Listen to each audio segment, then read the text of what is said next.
Hello and welcome back to another episode of Into the 99, where we've got 99 cards and every deck is apparently now a 3. I am joined with some great guests today. I've got Sherman with me, and I've got Auz and Tanner, both from the Rogues Passage podcast. So first off, Sherman, how are you doing? I'm tired. Let's get me. I feel that we jumped on a late. I was all hands on decking everyone. Slothy's not available, and I was calling Tanner, and I was like, "Please, anyone want to record this? It's a big news day, right?" So I think I think everyone's at the end of work. I'm fresh off a nice 17-hour shift, so I'm going to bed after this. But yeah, yeah, it's a long day, but it's all good. Oz, how are you doing? I'm doing dandy. Thank you for asking. That's good to hear. Yeah, a legend in my own mind. Don't ask for any references. That's fair.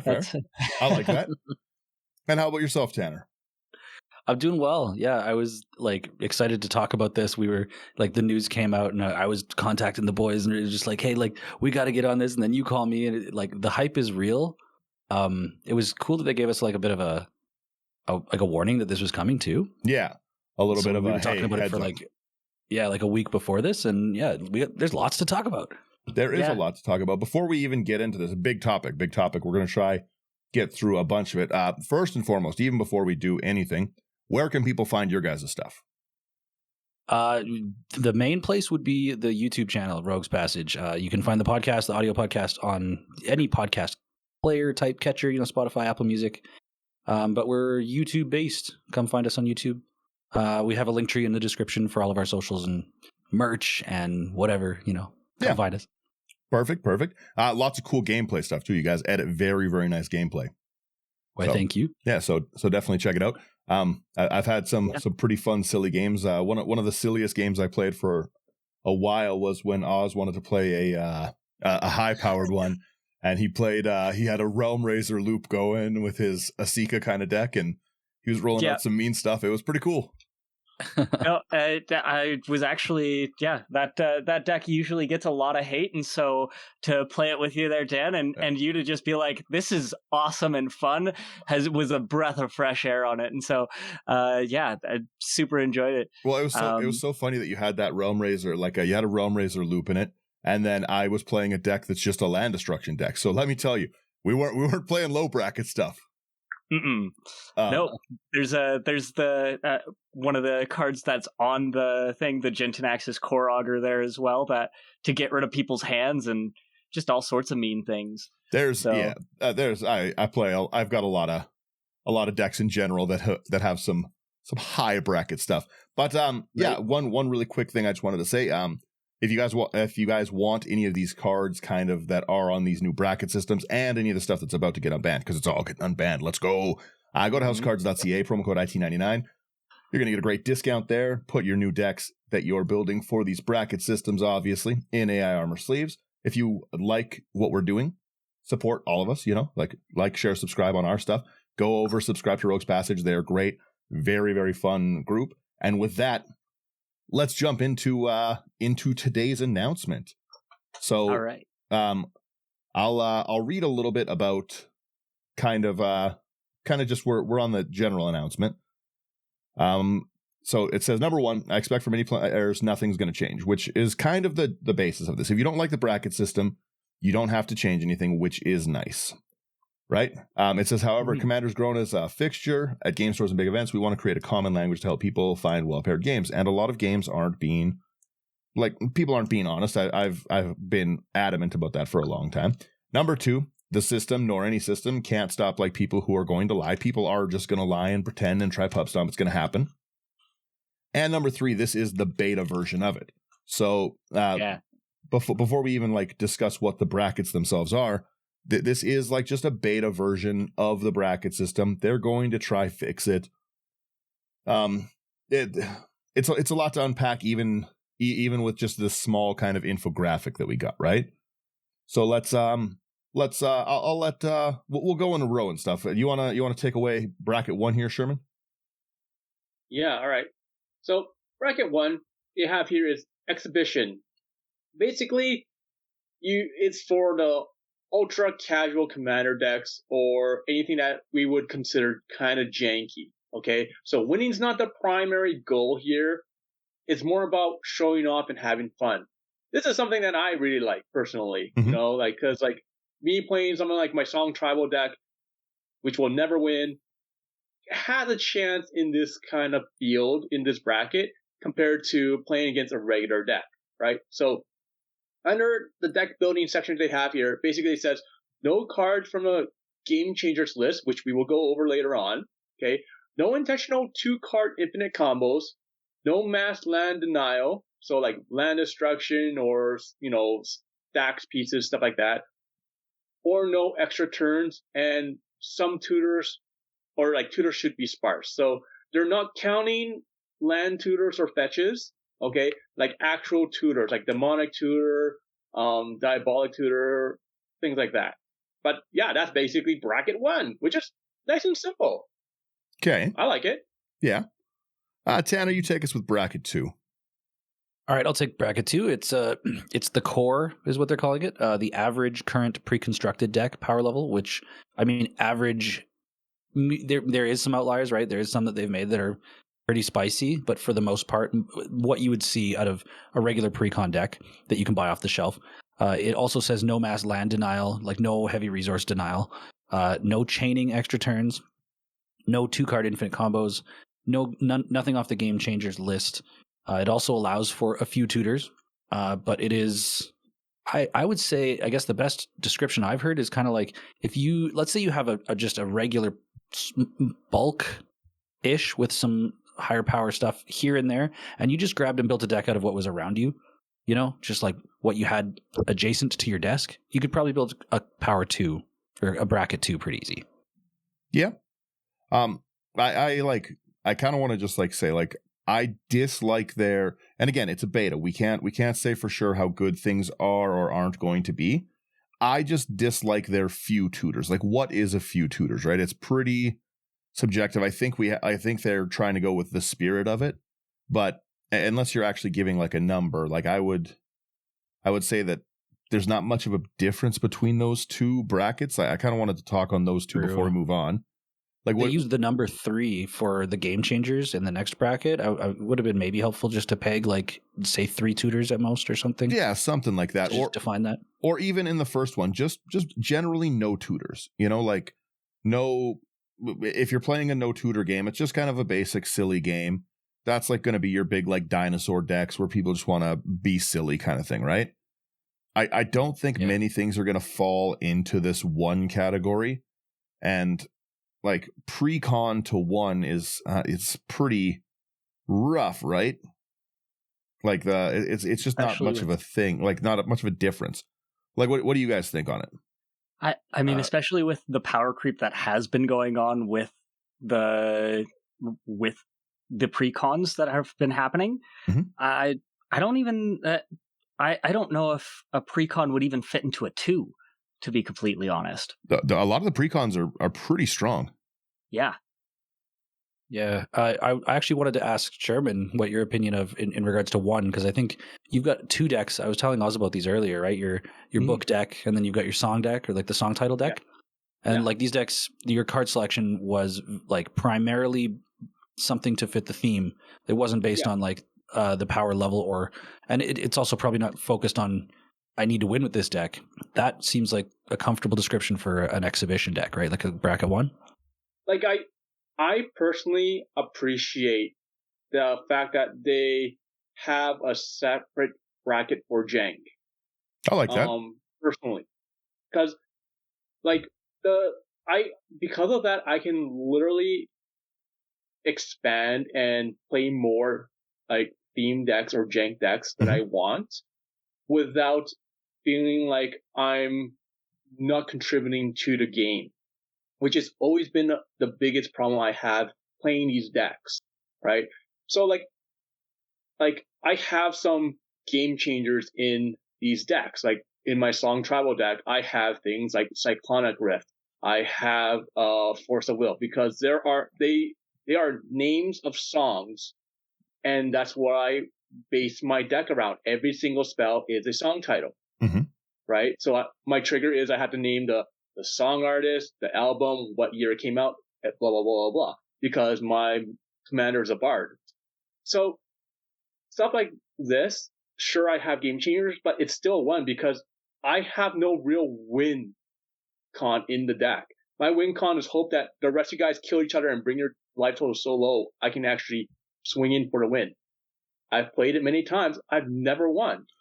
Well, but that's not the point. The point is just to sit back and have fun. And I really do appreciate them doing this. And for you guys saying like there's not much difference between bracket 1 and bracket 2, I can tell you from personal experience, there's a huge difference between a bracket 1 where you're playing these janky decks compared to a pre-con.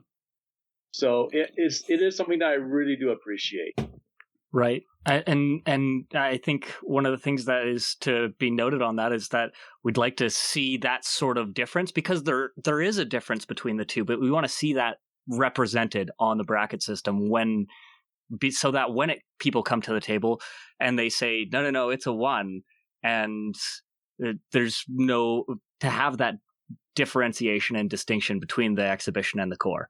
Yeah, because previously we only had the only language for the structure was power level. It was only regarding the level of power or whatever. Whereas now, the one thing that I want to comment on that I think they did an incredible job of is that the language that they're using is about the play experience rather than the power level.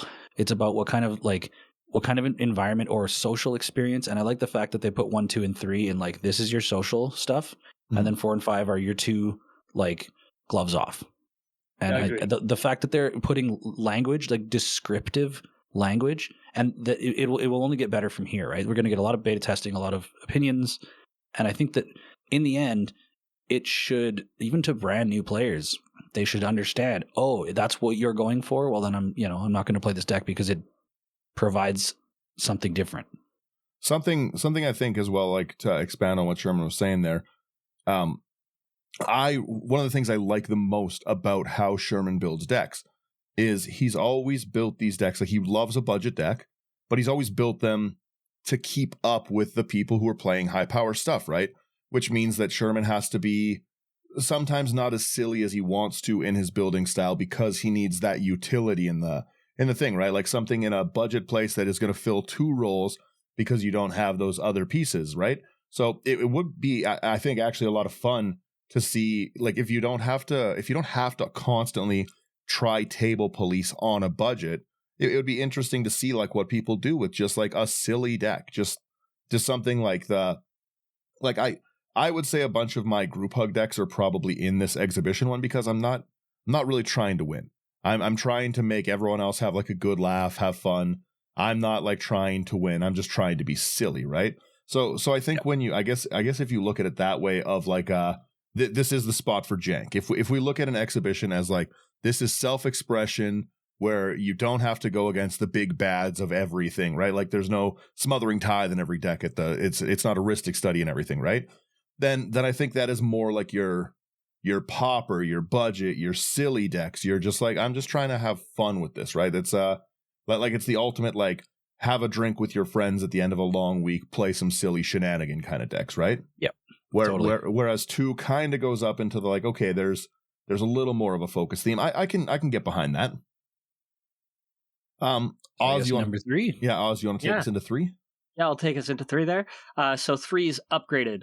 Beyond the strength of an average pre-con deck is kind of how they rate it. So no mass land destruction as well, or land denial. No chaining extra turns, late game 2-card infinite combos, and 3 game changers. Yeah, the last 2 are allowed. That's and also I would love to know, what's the definition of late game? That's fair. They said like anything that's like past like turn 5. It would consider kind of late game. Yeah, like they don't want to see a turn 1 like Grim Monolith combo. Right. Yeah. The one I was briefly watching the EDH Rec kind of breakdown on how they structured their website to accommodate this and all that, and they were talking about stuff like Sanguine Bond and Exquisite Blood. Those are like, are they both 5-mana enchantments? You know, like it's kind of, you could probably pop that on turn 6 usually, if it just happens to be in your hand, it's like you're not focused tutoring to get it out. That would be reserved for, I think, the next bracket up. Yep. But like if they're just in the list, sometimes they happen. I think that's kind of what they're talking about. And I mean, on this thing, it is totally going by the spirit of how this should be working. It's not, because there are going to still be those bad actors in it that are going to say, go and tutor for their thing, and they're going to tutor for their win and hold on to it for a couple turns so that it's not so fast. And I mean, that just and so it is really going towards the spirit of it, instead of people that are just playing it off like maybe it's not.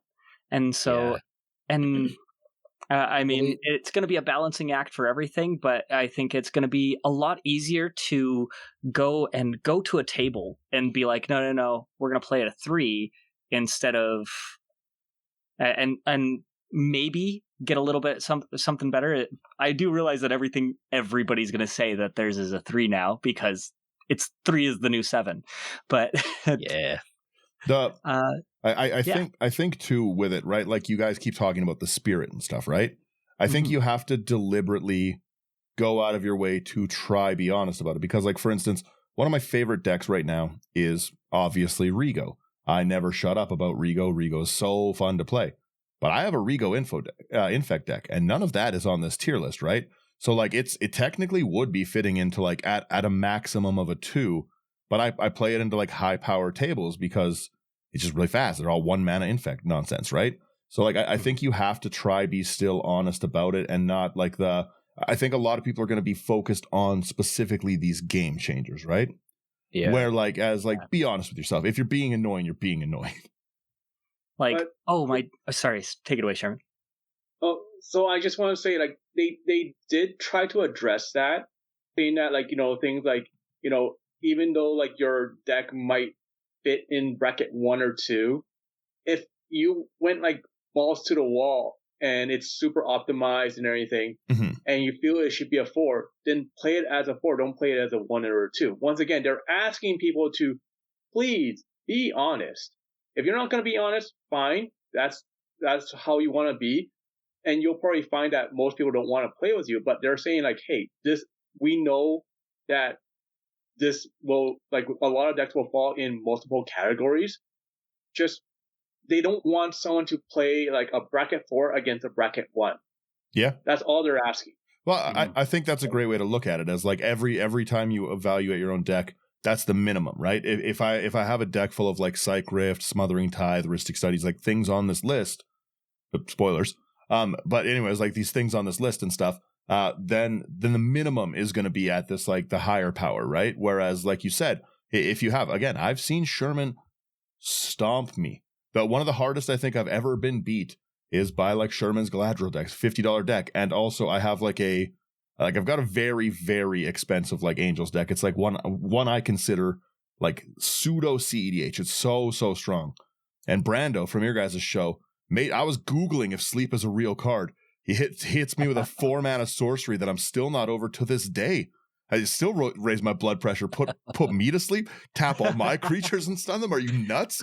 It's hitting you with the draft chaff. What the heck? Yeah, you know what I mean. And like it's so just because something doesn't have these game changers doesn't mean it can't be strong. So like I think a great way, like you said there, is this has got to be the minimum. Play it where play it where it should be. You know your decks and stuff, right? But like if you're saying that you're playing ones and like, oh, I'm going to play 1, and then you have like 10 wins in a row, reevaluate. Yeah. Right? Totally. So yeah.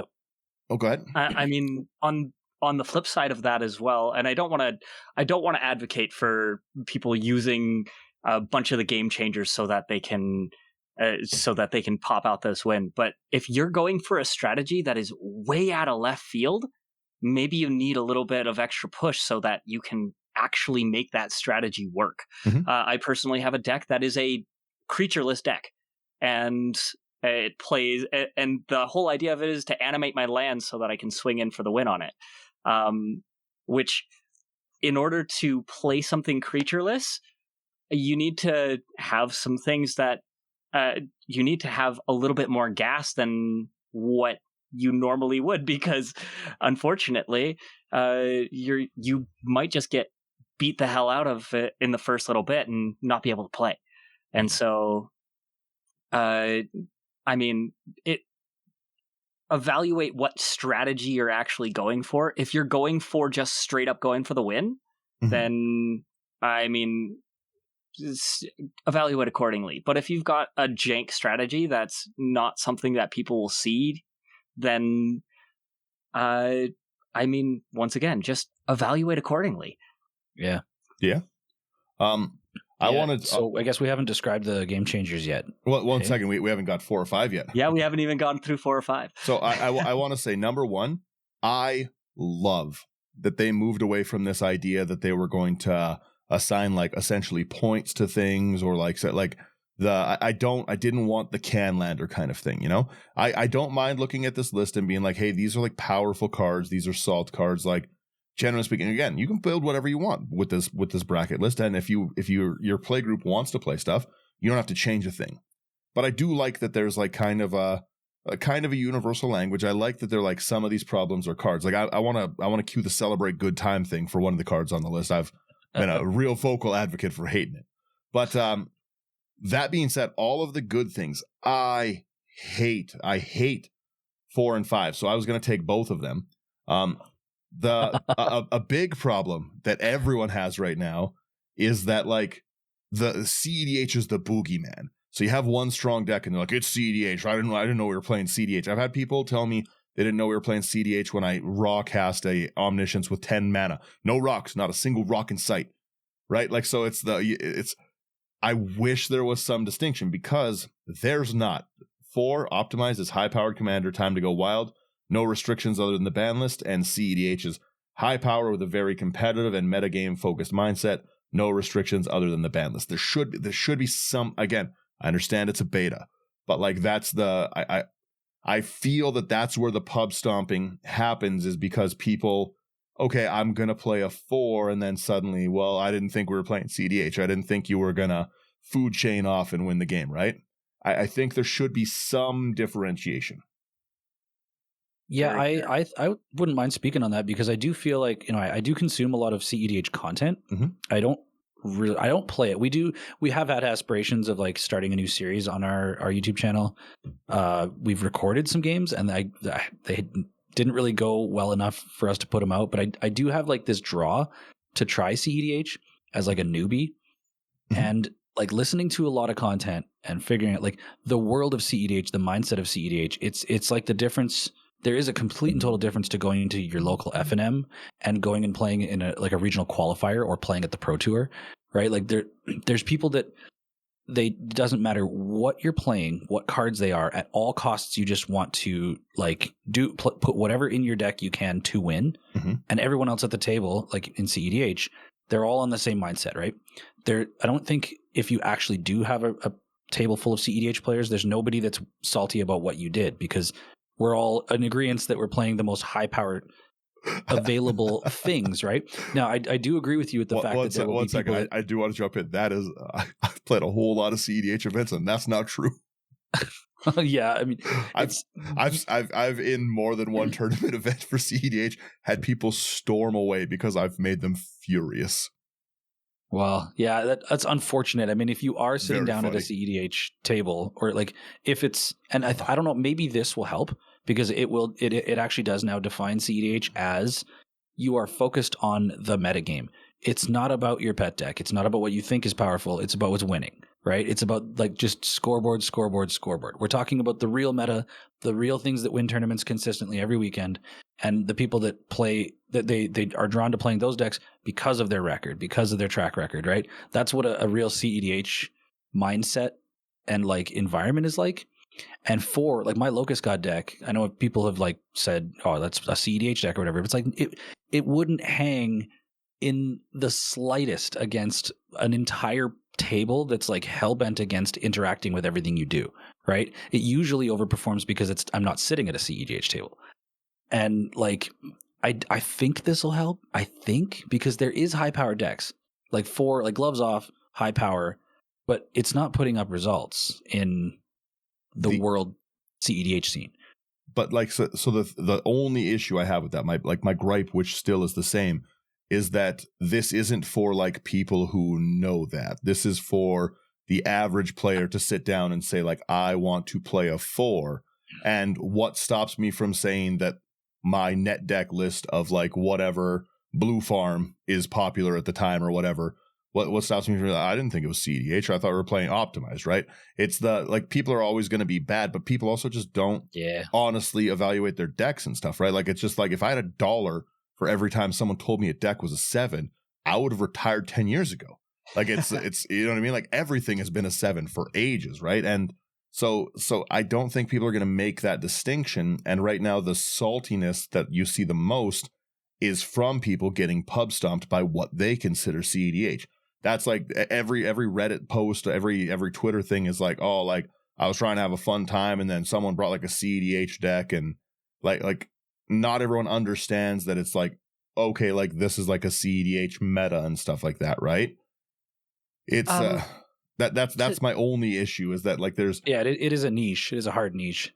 To kind of go off on that a little bit, I mean, there's still also the same thing that sometimes your deck overperforms. It performs way better than what it ever has before, and it can surprise you on that. And so sometimes, yes, you're just playing too powerfully, but at the same time, if this deck pops off and somebody gets salty about it because it just so happened to pop off, I mean, so be it. C'est la vie. Yeah. It's going to be hard to ever control that. I guess the other thing too that I wanted to say is that like they do say Rule 0 is still going to be king, like you still have that.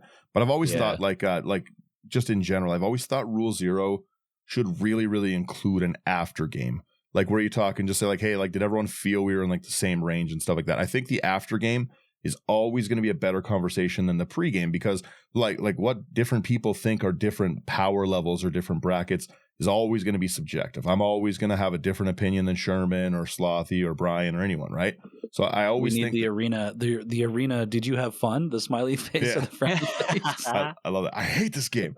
Like, it's so I think that like an after game one could maybe do that. I just, like I said, I'm concerned about the optimized and the CEDH tier. Like, optimized seems just kind of like free for all Magic, and again, there's nothing wrong with that. I kind of just play whatever into whatever. I don't care if I win a lot of the time. I just like to be silly. So like, go ahead. But maybe it starts the conversation for people of what CEDH really is compared to not, right? So like you say, like, some people will play something and you're like, okay, they think your deck is competitive, but you're like, it's not. Maybe it does. Like, having this bracket system does start that conversation and have them determine what should be considered competitive and what isn't competitive. Is it because of the deck, or is it because of the pilot, or is it because of how someone did politics? Like, there's a lot of aspects to it. Because, like, to my understanding, when it comes to competitive, you're not really politicking. You're trying to win. So you're going to answer things. You're not going to be like, I'm going to pass priority and hope someone else deals with it. No. Deal with it because that's your stuff. That's right? all what competitive is. It's trying to be like, hey, can you deal with this, and I'll deal with the next thing. Like, it's huge politics. Like, in-game politics is one of the biggest things in it. I'm saying if that's the case, then like maybe Optimize is like, you know what? I'm gonna pass. I have the answer, but I'm gonna pass and let someone else deal with it because I don't care. That's fair. Right? There's actually a term in CEDH called, I believe it's priority bullying, and it's like, if there's times where people start talking and they say, you know, I have the force of will or whatever, I have the counterspell that can deal with this, and the minute that information becomes part of the discussion, other people will then be like, well, I know I can pass priority because I can.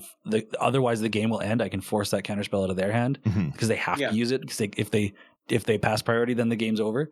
So there is, from what I've heard. I mean, again, I'm not like an avid CEDH player, but it does seem like there's respectful table talk for the most part. Question mark? Yeah, like I said, it's you do have to still like politics is part of any format game. That's why, in my opinion, like a lot of people don't like this opinion, But it's like there's never going to be a competitive 4-man format because nothing stops one person from just being annoying.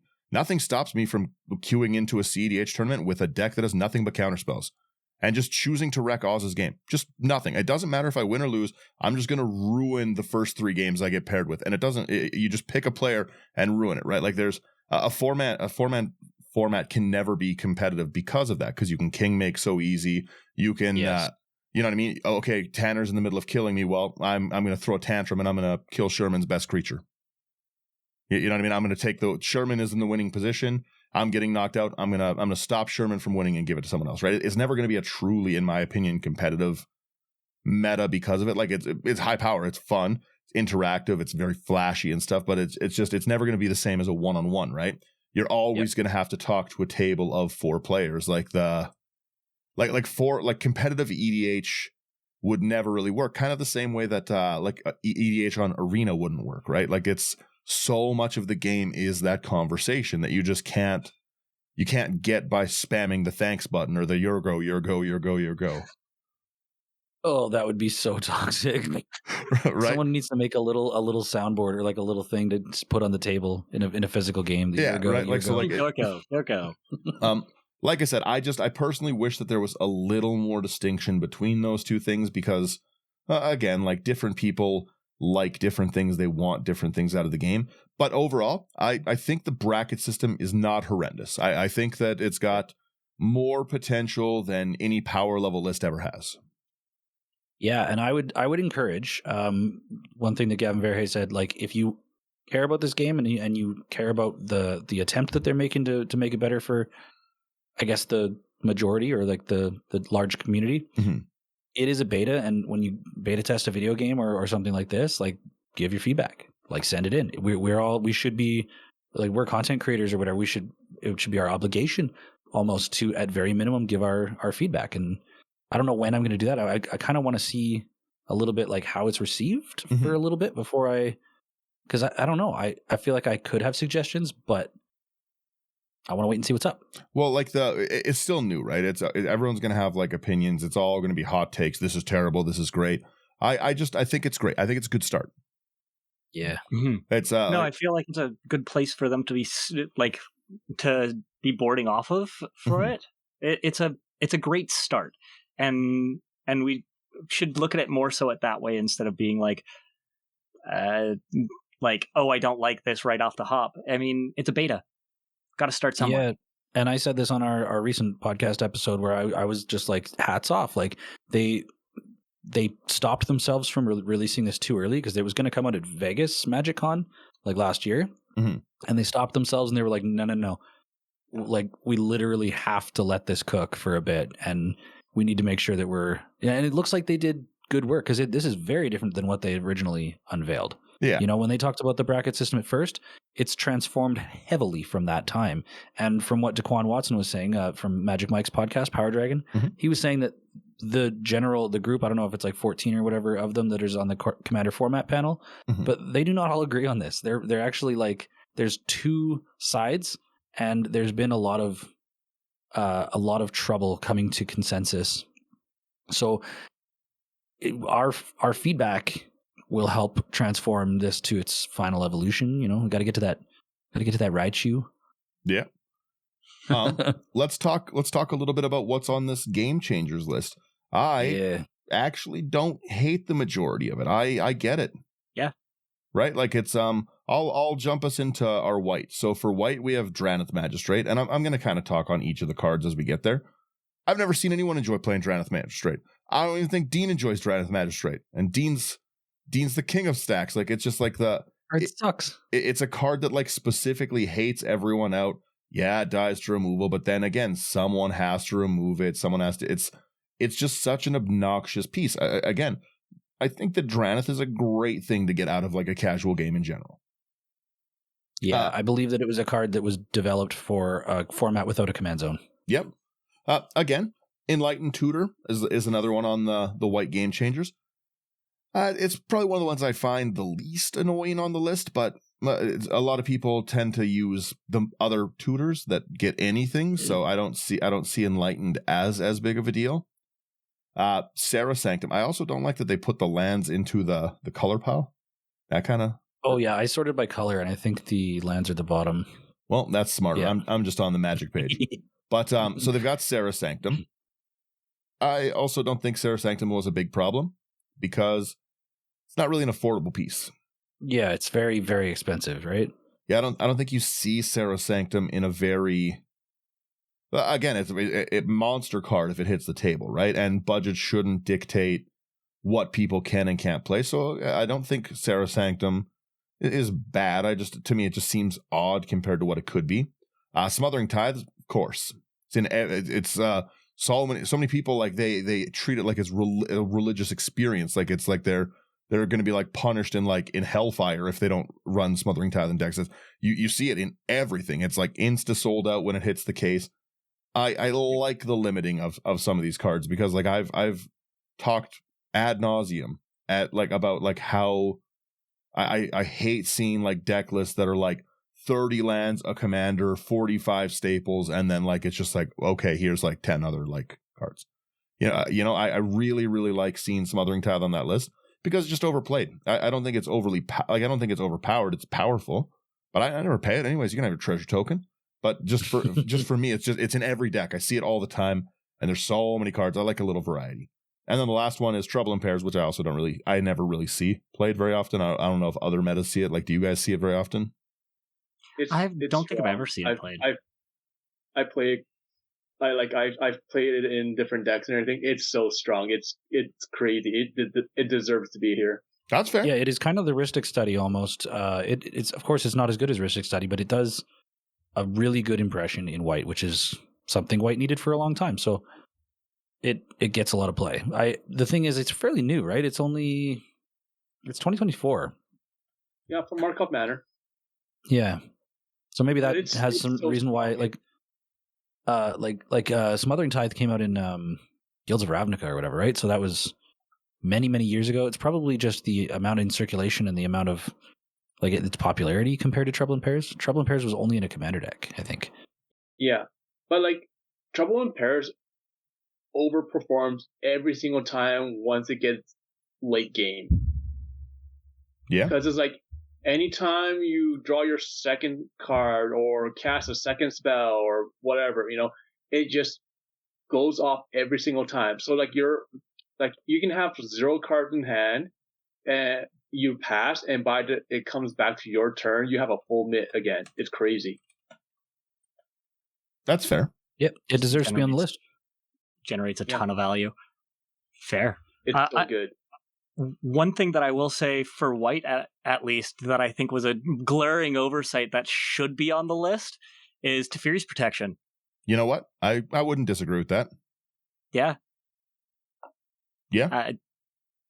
You see it a lot of times as again, kind of as a crutch building thing that just kind of goes in everything, right? Like, why wouldn't you play it? Mm-hmm. Oh, wait till you play some Oathbreaker and it's in the command zone as a signature spell. True. Ooh. Just repeatable. That's fair. Just yuck. That's What color do we want to go to next? Who wants to take the next color, and what color is it? Oh, can I take blue? Oh wait, you got it? Okay. No, Tanner, go ahead. You're the guest. You go ahead. I want to see Dan's head rattle when I say Cyclonic Rift. It's hang on. I'm playing Celebrate in the background of the podcast.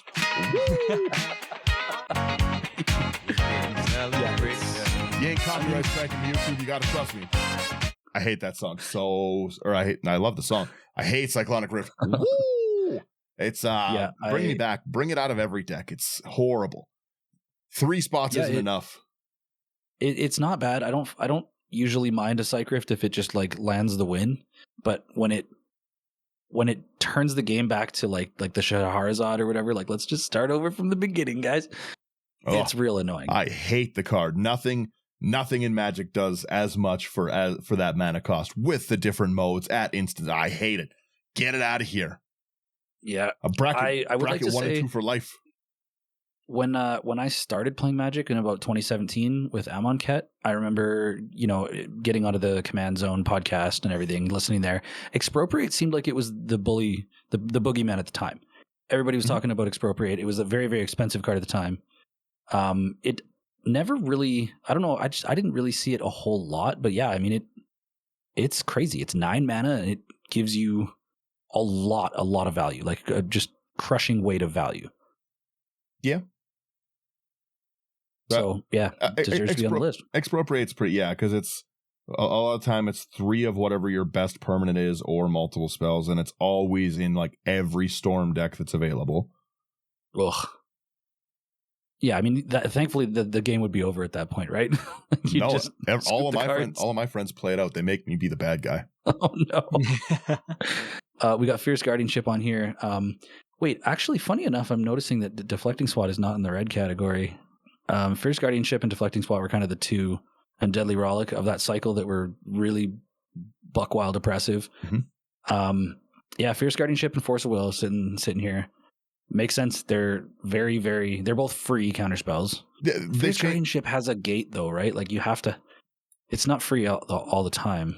Well, the other thing too, right, is you need to have your commander out, but that's not so hard though. But those free spells, they do change how the game, like I it's nice to know that they're there because you threat assess different, right? If you know that someone might have free spells, then okay, well, it's not that, as opposed to if we're playing like a silly or like a precon or something like that. It's unlikely that someone's gonna, like, unlikely or straight out banned now that someone's gonna get rid of like my silly card. Yep. We got Jin Gataxias, Core Augur, a 10 mana flash creature that at the beginning of your end step you draw 7, and each opponent's max hand size is reduced by 7.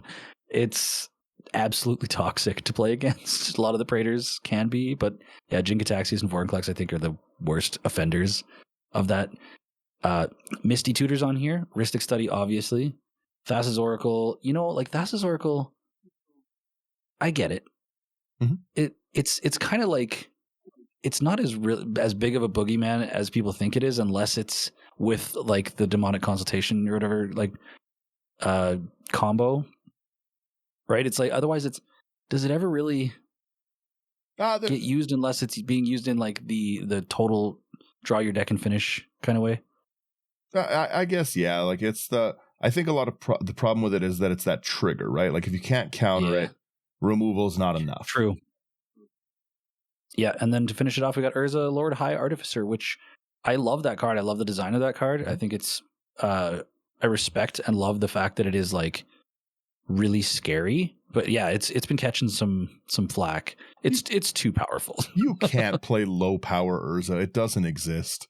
Exactly. Urza with 3 mana artifacts minimum in the deck is still an annoying deck immediately. Yep. Right, like Urza's a rough one, but I kind of do like their this is a pseudo return to banned as like a commander, right? Like I don't mind seeing them list some annoying things. They're missing Toxrill. I'll tell you that right now. No, I noticed that too. I've never in my entire life I've never seen people angrier than when I play Toxrill. Never has anyone had a fun game. Understandably so. I've played Turgid games where people were like, okay, like that was annoying, but like it's not like Toxrill. Toxrill's rough. I mean, he's got toxic right in his name. It's just right. It's so bad. Like Toxrill should honorary mention on the list, and I love Toxrill. I got like 3 Toxrill decks. I have a Toxrill deck that's only group hug cards, but it still gets rid of everyone's stuff. It's still at the end of the day Toxrill. Kind of reminds me of the kind of group hug that, what was it King Kong or something when Jack Black got eaten by those slugs? Yeah, something like that. It's like no matter how that kind of hug. No matter how many tutors I give people, no matter how many Wishclaw talismans, extra draws, they still like having their creatures around. Toxrill's rough.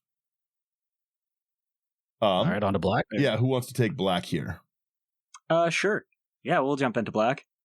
So first off on black, Bolas's Citadel. Using life as a resource instead of mana, pretty good. Mm-hmm. Demonic Tutor, Imperial Seal, Vampiric Tutor, totally just the low cost tutors. Yeah, they're the best, right? They really, they are. Yeah.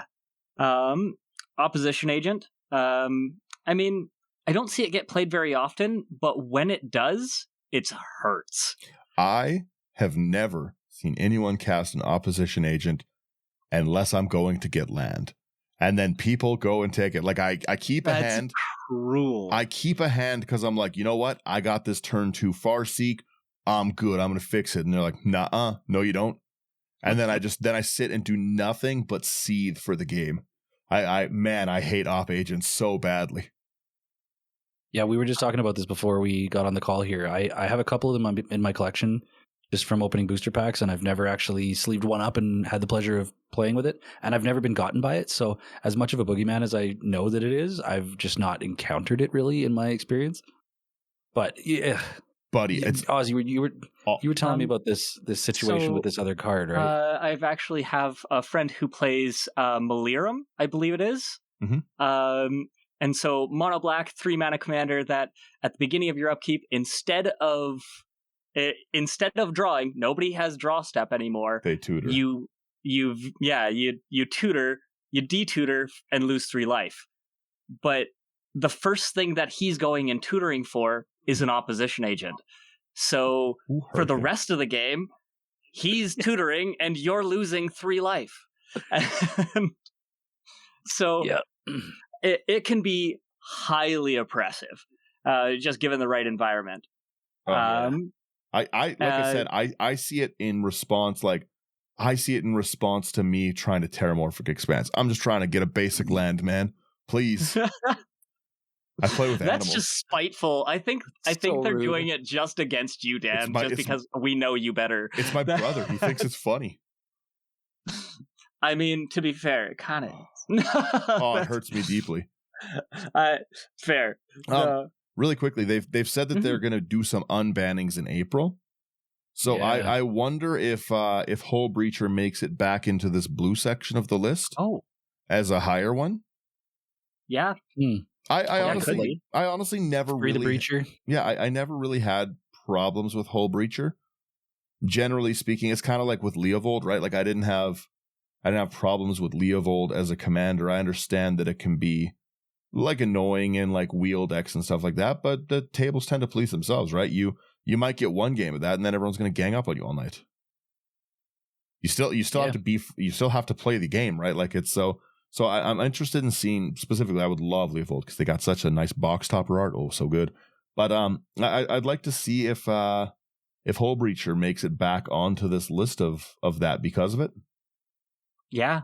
And you know what? With those powerful, like once you do a game or two with somebody, the table usually knows how to police itself and making sure that somebody doesn't run away with it because, hey, the last 2 games you ran away with it. No matter how salty I act, everyone knows to try kill me. Everyone knows to not leave me alone for 5 turns. It doesn't. No, that's way too dangerous. It doesn't matter if I'm like, I don't even have lands, guys. Come on, please. Yeah, but we know better. You leave me alone for 2 turns, and I'm like, I have 800 tokens.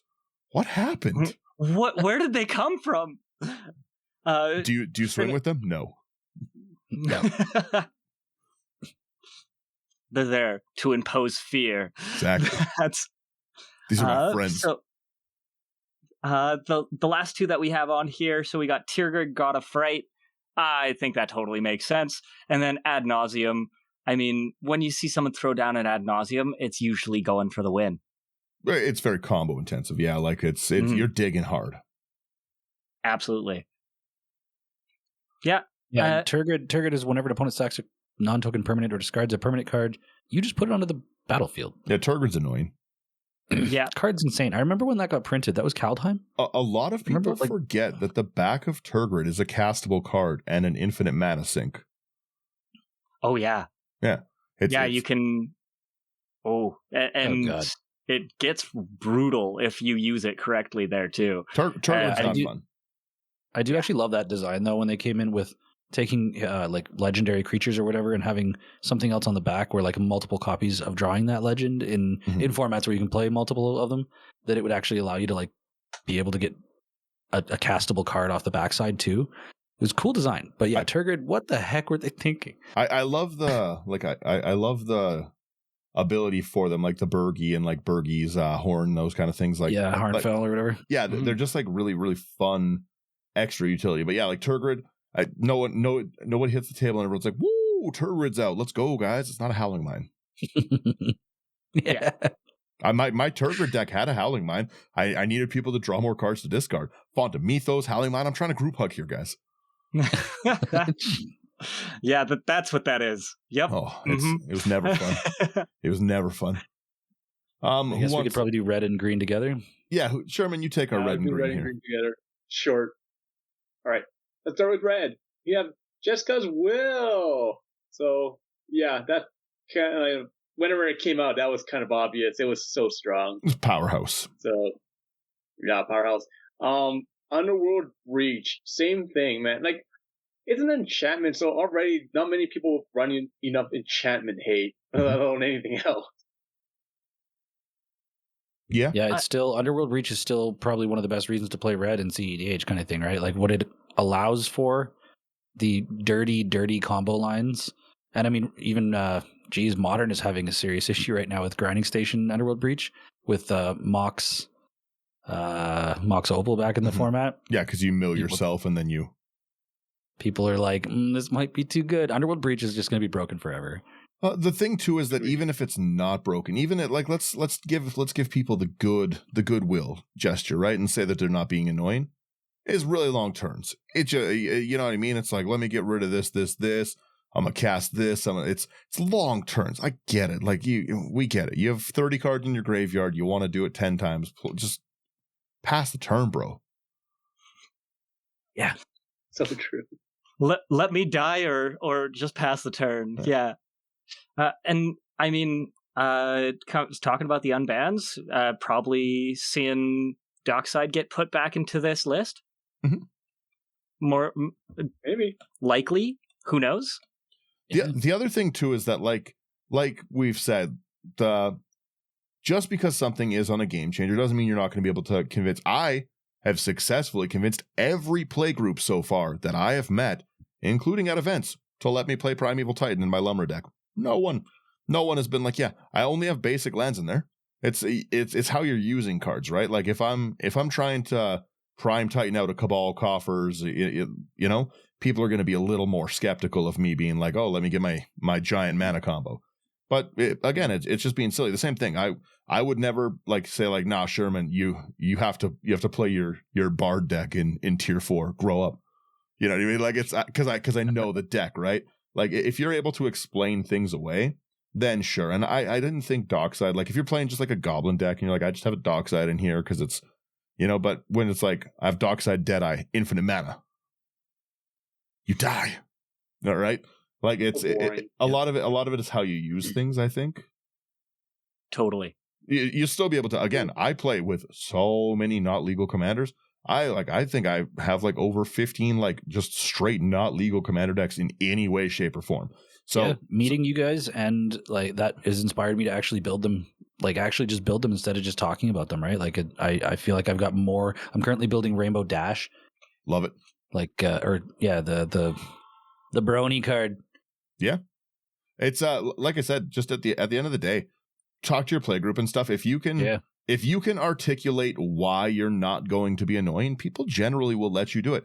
My I again have a backup commander if you need to, but I have like one of my favorite decks that I've ever built is trash, but it's fun trash, and it's from when we went up to the face-to-face on the Lord of the Rings pre-release.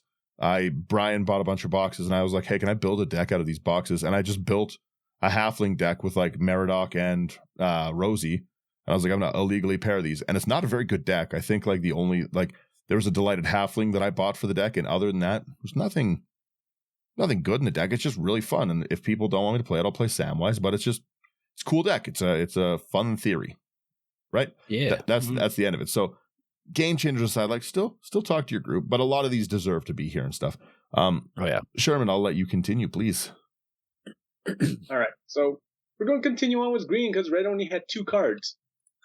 So, green, we have 3 cards. We have Survival of the Fittest, which, let's face it, that makes sense. You're just guarding a creature card to tutor for a creature card. Yeah, that's kind of broken. I found it odd because it's like it's such an expensive card. You never really see it. But I guess I've never played against it. I guess with the prevalence of like proxies and stuff like that, and again the same thing, like price shouldn't dictate like is a card banned or not. If it's annoying, it's annoying, Right. and that's a powerhouse card, a green to discard and go tutor. Yeah. And what green deck doesn't have 10 green mana by the time you cast that? So you just discard out your hand and go tutor your 5 best creatures or whatever. Yeah, I don't need this Llanowar elf anymore, but I do need a Crater Hoof. There you go. Yep. Well, you can always tutor for this next card here. It's going to be Vorinclex, Voice of Hunger. This one makes sense just because of the tapping of the lands and not stopping it from untapping. Yeah. So I can totally get that. Frosting lands is rough. Yeah. I mean, it sits in the same wheelhouse as a Winter Orb, but it's more expensive. But you also get double the mana, so it just propels you ahead so far. I always, every time I see that card, I think of just like a Reddit post I saw ages ago, and it was just like blah blah blah. Like this one guy in my play group, like he just only plays his Vorinclex Voice of Hunger commander deck. And it just like really frustrating. Everyone's like, who is your play group? Like what monster is putting that in the command zone? I've never seen it. I got a lot of decks and I've never even considered it. I got 3 Toxrill decks, like I said. I have Turgor deck. I've never even considered being an animal like that. That's crazy. That's unhinged behavior, right? Like it's just come on, like please. That's a war crime. Yeah, that card personally, it does the groan test, right? Like when a card hits the table, how like the rest of the table just goes, just the giant groan. Like okay, well, because someone has to invest the like not only removal but the I'm going to skip my turn essentially to remove it. Yep. Because like sure, I might not be playing extra turns, but I'm pseudo playing it when everyone has no mana. Yeah, to tap. Exactly. Yeah. Totally. All right. Yeah, sorry, continue.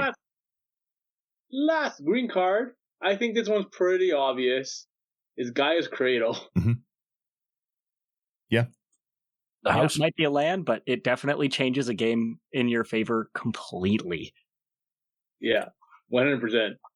Yeah, all the other Gaia's effects like have like a hoop to jump through of like the enchantment Itlamok or like the Circle of Dream Druids where it's a creature, right? Especially if you're saying like avoid land destruction, you can't have these lands in your casual spots. Well, one of the things that they did talk about was it was specifically mass land destruction, right? Having 1 or 2 things that'll blow up a land here and there, okay, might be understandable. Like having your Dust Bowl or something, Strip Mine, Dust Bowl. Just get rid of, and specifically for getting rid of a Gaia's Cradle or a Sierra Sanctum. Well, some lands are just annoying too, right? Like it's just get rid of a Maze of Ith. Well, yeah, or like a Cabal Coffers, right? Like it's totally Coffers isn't on the list, but Coffers is always strong when it comes out, right? Mm-hmm. So like, yeah, I can understand that.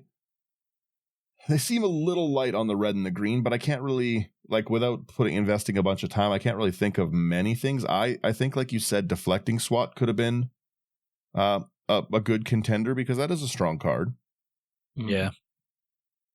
It's strong in the way that it, like, how versatile it is, and, like, but it is kind of fun because, like, you're redirecting it a lot of times. Sometimes you can use it to, like, do silly things. I don't know. Maybe it's less salty because of that. Yeah, not as bad as of. Sorry, I was going to say again. To me, that makes sense. Like that, you would take it, like that it would not be too much. It's not as bad as a Fierce Guardianship where it's just shuts it down completely. You have to actually put the spell somewhere. Yeah, I personally think. Oh, sorry. Go ahead. Well, I was thinking like. The Deflecting Spot doesn't end the game, but the Fierce Guardianship can, right? Because it's like this, Deflecting Spot, like once you guys said, the spell still goes through. Fierce Guardianship is just a straight hard counter, right? So if you're gonna win, if someone tries to like destroy something or counter your spell, you can counter it, and then that's basically it, right? Based on the criteria of like what's on the list, I would have included the card Winds of Change on here, but that's because I'm an animal. And I don't think either of you guys have ever experienced this, but my favorite thing, do not care what's in my hand. Turn 1 Winds of Change is a hand I keep every time. Watching people mulligan down to things that they think is a playable hand and they're ready to go, and then I just bam, Winds of Change. Oftentimes before anyone's had a turn, it's like one of the angriest people get. They glare for the whole game. It's hilarious. If you ever get a chance to turn 1 Winds of Change your table, it feels so good. Like a back massage or like a nice massage parlor is like right under that one. It's I leave. I'm just loosey goosey. I'm like, I love that.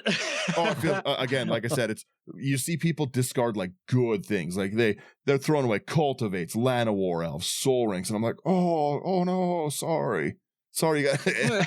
I don't care what the game is. I don't care what the table is. I don't care who I like it. I Winds of Change my wife in one of her first games of Magic when she finally had a keepable hand. It's no one's safe. Oh man, but no one's safe. But again, I don't think everyone does that. I think I'm just uniquely a jerk. No, I will sit in that. I'll sit in that boat with you because that is 100% something that I would do unremorsefully. It's so funny. 1 red mana to ruin the game for everyone for the whole night. Again, it can make the game take so long. I've seen people draw no lands after that, or like just like straight flood. They don't have any. Oh, it's so great. It's great. Let me feast on your tears. Multicolored decks, and you don't get a green for 7 turns. Oh no. Yeah. Oh man, bring me back.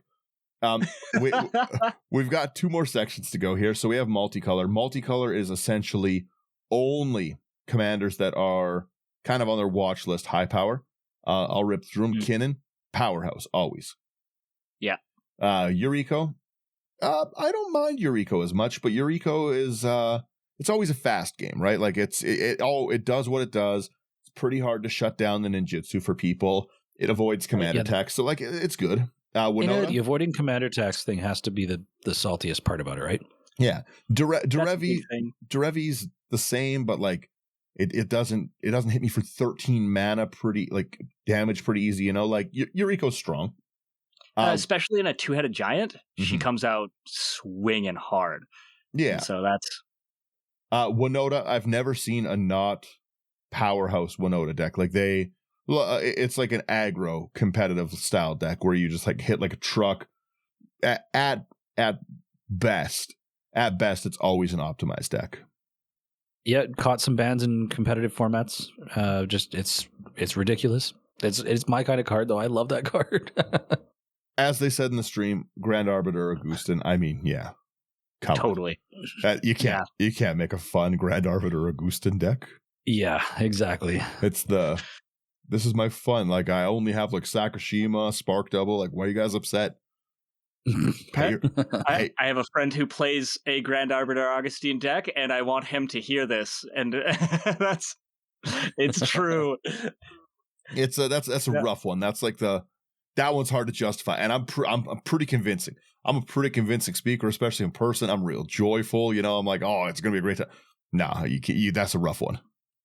That's a pretty rough one.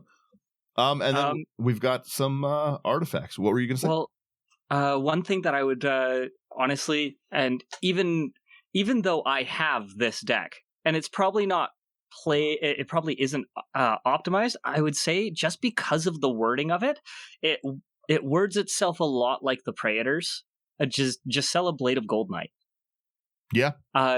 It all of a sudden it warps the game in your favor so drastically because your life total all of a sudden doubles and everybody else's is halved.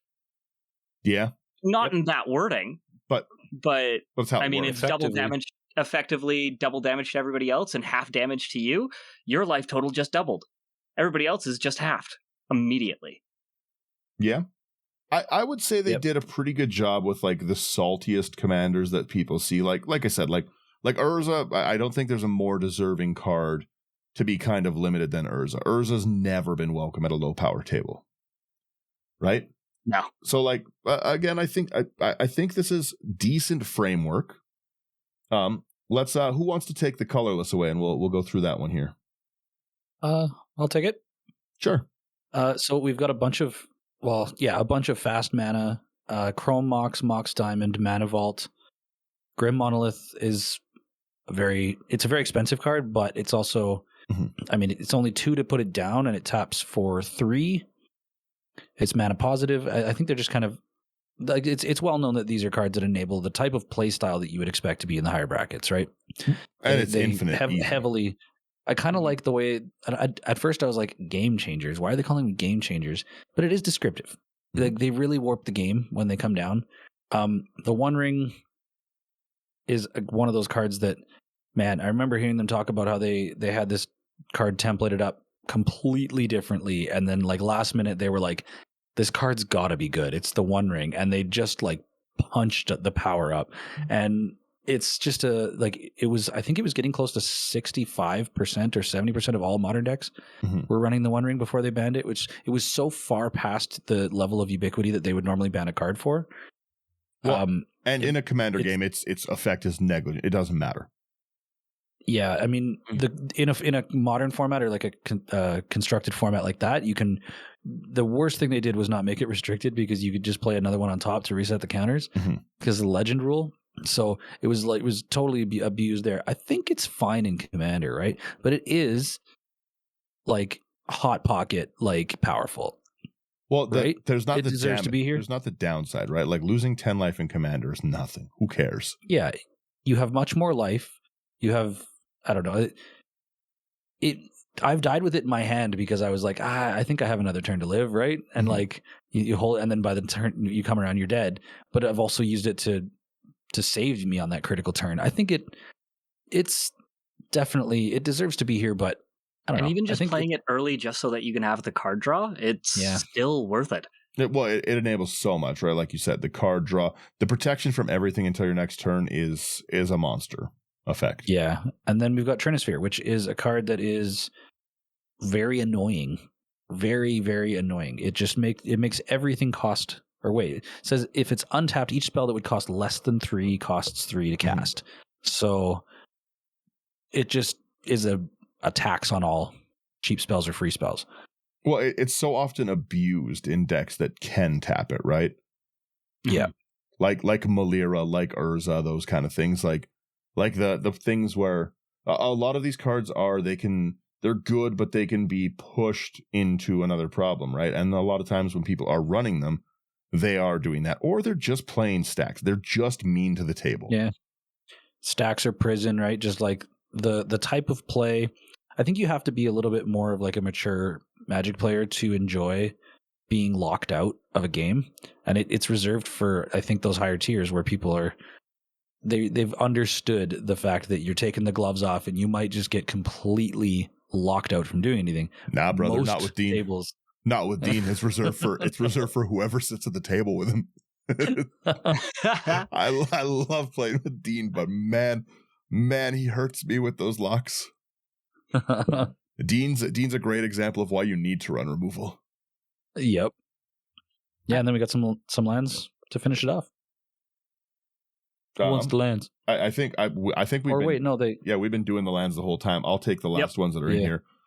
Glacial Chasm is again monster card when properly used and stuff like that. At best, worst case scenario though, like in like a Zozu deck, in a what's the new one that everyone plays?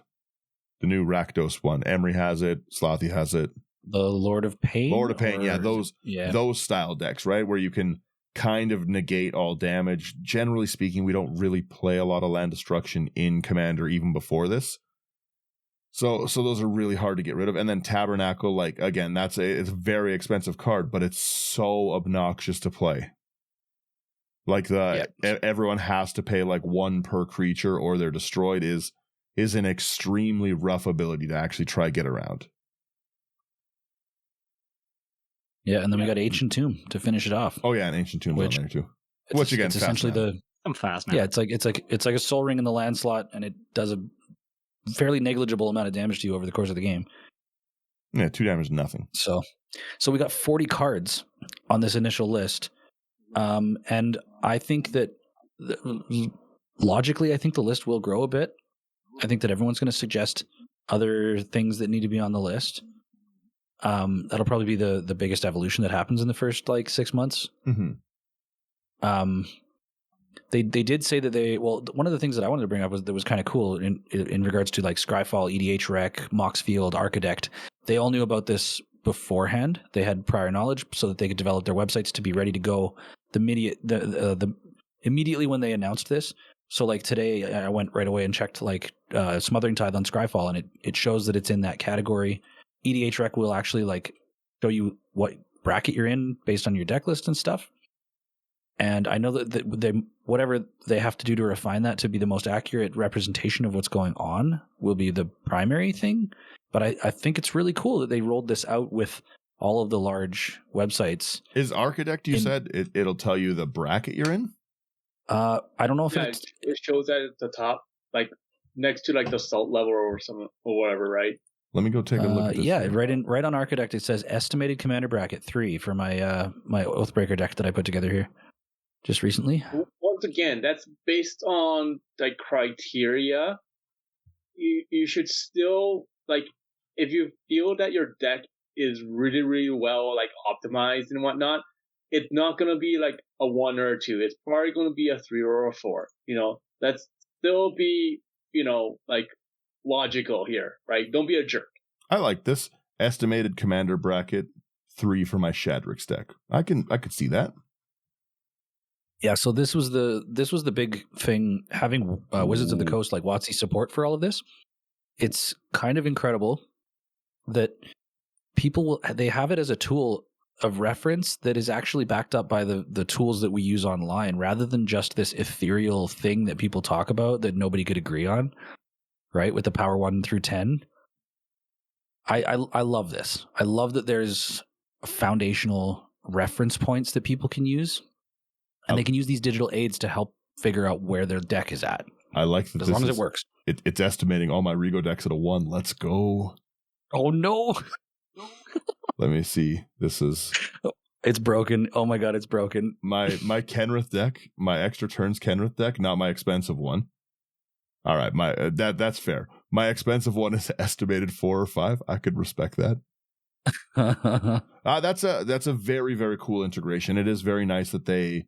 So again, they obviously have worked much harder than a lot of people are probably giving them credit for, to make sure that these things are getting kind of where they need to be and stuff. Because having this as this this, just like the Salt summary, is never going to be a be all end all definitive. But I think it's a pretty cool idea. It is really, really funny that it estimates my my Cruel Claw deck as a 1 or 2. My Cruel It says 1 or 2? Yeah, my Cruel Claw deck is 99 lands, Obosh in the Companion Zone, and Worldfire. Oh, that's...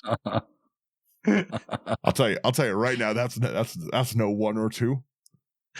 There was a website that Brady was using briefly that was an AI tool that you could input your deck list and it would give you power level between 1 and 10.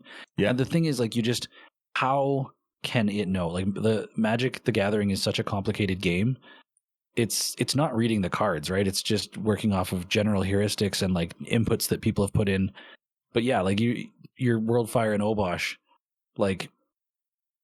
it's janky, and it's it's a glass cannon, but it works, right? I am having fun just taking kind of quick looks at where things are. Yep. I like a lot of mine yet. A lot of mine definitely sit at that 3 to 1 range, I would say. I respect this. Yep. Anyone watching the video is going to see me clicking on crazy decks. What's my Octavia? It's got my... The problem is it's got my Locust got at 4 or 5, which I feel is accurate.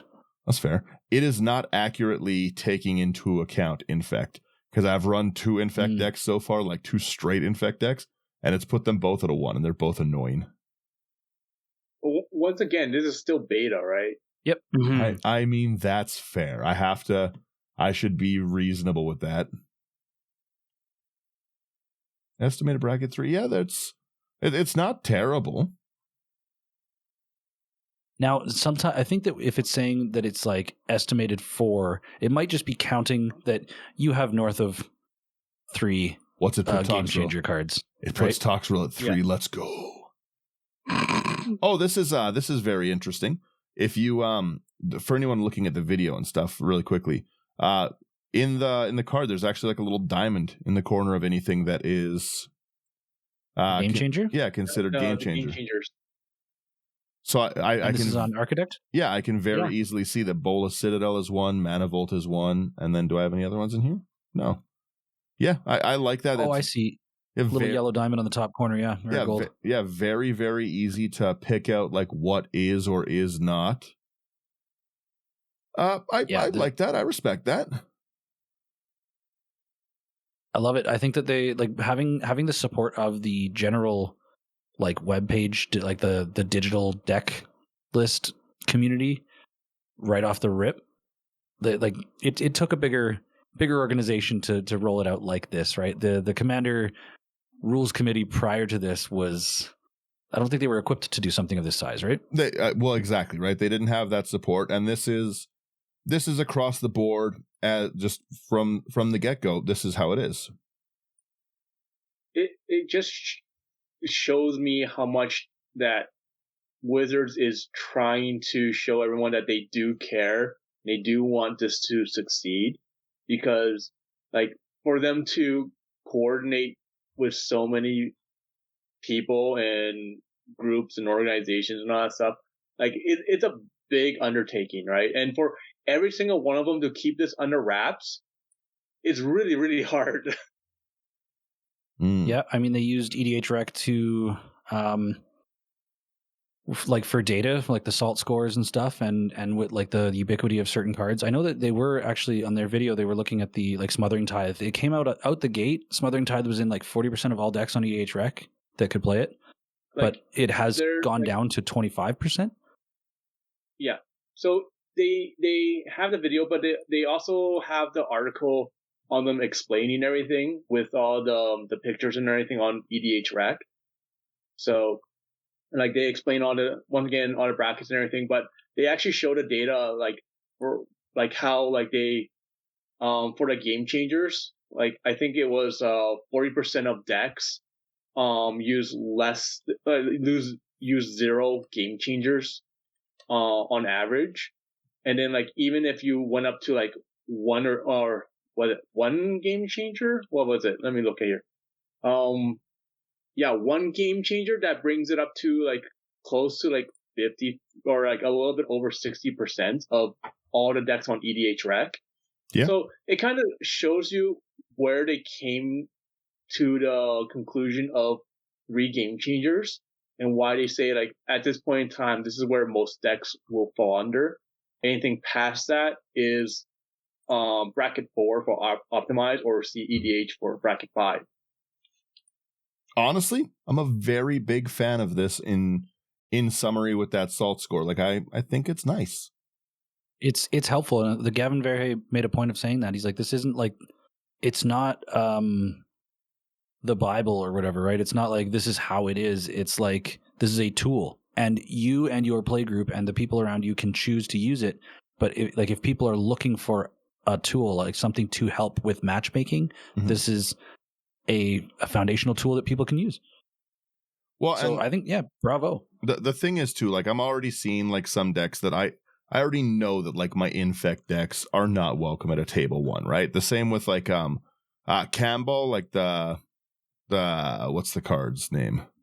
The Profiteering Mare. I think that card really, really overperforms. So I would never play, like it estimates it at a 1 or 2.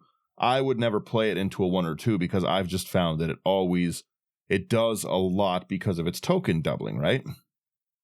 So again, it's like we said earlier, right? You have to honestly evaluate your own deck too with it. But as far as the utility of the tool goes, I like this rollout. I don't have much bad to say about it. Yeah, like I like the fact that like, you know, they did take their time. Like, you know, we do know that they increased the size of their committee or whatever. You know, they took their time. they're having discussions, they're reaching out to the community, they're asking questions, like they're doing what they can. And like for a start, I think they've done a really, really good job. I hope that it does get better, and like they do improve it, but like everything's looking good. Like I remember like back in September after the bannings and everything, and then like the rules committee steps down and then Wizard takes over. A lot of people were like afraid that like this would go and be like a huge massacre, but you know what? They're proving a lot of people that they do care, and I appreciate the fact that they did put in a lot of effort and a lot of time into coming up with a lot of these ideas. Yeah. My final thought on it is this does make me still hopeful. It again, this is support unlike we've ever seen from like the actual Wizards and stuff like that, right? Like this is across everything, unanimous support for it. Commander Pro Tour's coming, boys. Come on, I need a new job. Oh, you'd make a brilliant commentator. No, I'm too mean. I'm way too mean. I would be canceled day one. Hey man, that's the kind of show I want to watch though. Anyone else have any final closing thoughts, or are we wrapping her up here? Yeah, like closing thoughts would be like it for sure is a start. I do encourage people to give their feedback. Make sure it's like calculated, I guess. That's why I'm going to wait just a bit, see what happens. But I think that the best thing we can do, I'm sure that the card list is going to grow, the game changers. I'm hoping it doesn't spiral out of control. Oh man. And they're going to unban Mana Crypt and Dockside, and people are going to be so mad because there was people cutting up their Jeweled Lotuses. There's people like burning their Mana Crypts. Like do we want to address that? Like, do you think that it would be like, let's say in 6 months, if they bring Mana Crypt, Dockside, Jeweled Lotus back into the format, put them on the game changers, what do you think about that? 6 months, brother. That's happened in April. I think they'll do it. They did say April. They've said April. Specifically that they're unbanning in April. Those cards are coming back for sure. Yep. Oh yeah, gosh. 100% they're coming back. Wizards plans its sets years in advance, and Jeweled Lotus isn't something they just abandoned for fun. No, they did. Yeah. They didn't want to do it, right? They were informed, and they were like, "I don't think you should do that." That's coming back. Bracket 4, baby. Actually, you know what? Here's a question: of all the cards that we have mentioned, is there one or two cards that you think we will see in the game changers that you would like that we have not mentioned yet? Hmm. Like, can you guys think of anything? Honestly, I think the other Jinten Axis is another hot take on the counter one. Yeah, copying instant sorcery artifact and then countering the first instant sorcery or artifact that somebody else plays. I think that's the one that's going to go up there, is because, I mean, hard to get rid of. My goodness. Yeah, that card sucks too. I could see stuff like that going on there. It seems like just like all the Praetors are going to make it on there. Yeah. Like I said earlier, Toxrill deserves to be on the list. Yep. Well, I guess we'll see how it evolves. I would like to see the Kira Great Glass Spinner on it. Oh yeah. Yeah. That's so annoying. Or you know what? Decree of Silence would be nice. Oh yeah, that's fair. Decree of Silence, Ruined Halo, or something like that, where it's just that card doesn't affect me, or it's just never gonna hit the table. You know what? I'm scrolling through this list of saltiest cards to see if I missed anything. Narset Enlightened Master should be on there too. I've never had fun against that commander. That was the first commander I ever built. Yeah, I bet it wasn't fun. I bet it was. The funny thing was, I just wanted to build a commander deck around Jeskai Flicker combos, like the Kiki Jiki Pestromite kind of stuff. This was how new I was to commander. I built a creature deck with a commander that exiles all everything but non-creature spells. So like all of my creature combos would just get exiled as I was attacking with her, and I was like, this doesn't work very well. Fair. I definitely didn't have it tuned out with all the extra combats and stuff. I did see one other one. I actually wouldn't mind seeing Triumph of the Hordes on there. Triumph of the Hordes is a card that it always ends games. It is a powerhouse card. Like it's I have it in a bunch of Rego decks, and that's usually like what I kill people with in Rego decks, and those are trash decks. So like Triumph is pretty good, but I think that they did a pretty good start. Like I agree that the other Jin is pretty mean. Like I said, Toxrill's pretty mean, but yeah, like all the Predators are always going to be like Shoulder of the Apocalypse is kind of mean. Yeah, Orcish Bowmaster. I'm looking at this list. I thought Winter Orb was on this list, but it's not. No, Winter Orb's not. Oh. But no. Winter Orb is caught up with their land denial, right? Mass land denial. So okay, that's why they were able to kind of get around a bunch of those things. Although I kind of feel like they should be named, or like Armageddon, Catastrophe, and like Decree of Annihilation. But yeah, I guess they have. I guess that way they don't have to try and like make it a 90 card list, right? They just say like blanket, don't be annoying with this. Because at the same time they're also trying to deal with combos that do like land denial. So like Microsynth with Karn. Yeah. Right? Yeah. You can't be like, okay, Microsynth is like on a game changers along with Karn, right? So to do that, they're like, okay, no mass denial or resource denial, and that should cover it. Because let's face it, that's just mean. Yeah. I mean, yeah, I guess looking back at this bracket thing, the 1, 2, and 3 do say no mass land denial. So basically everything within the casual side, Winter Orb is technically banned if you follow this. And then in bracket 4 and 5, something like Winter Orb is on the table. Mm-hmm. And at those levels, yeah, I can see it. You know what? One of the things that I do see that it says no mass land denial, but I feel like card denial might be worse. Yep.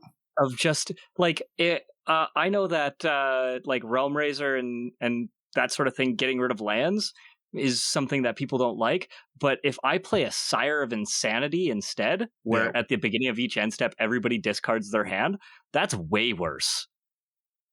Well, maybe that's going to be something that a lot of people will bring up, and they will add that to like tier 1 and or bracket 1 and bracket 2, and and leave open for bracket 3 and bracket and upwards, right? Who knows? Yeah. I said, I'm hopeful, but based on what I'm seeing, I'm very hopeful.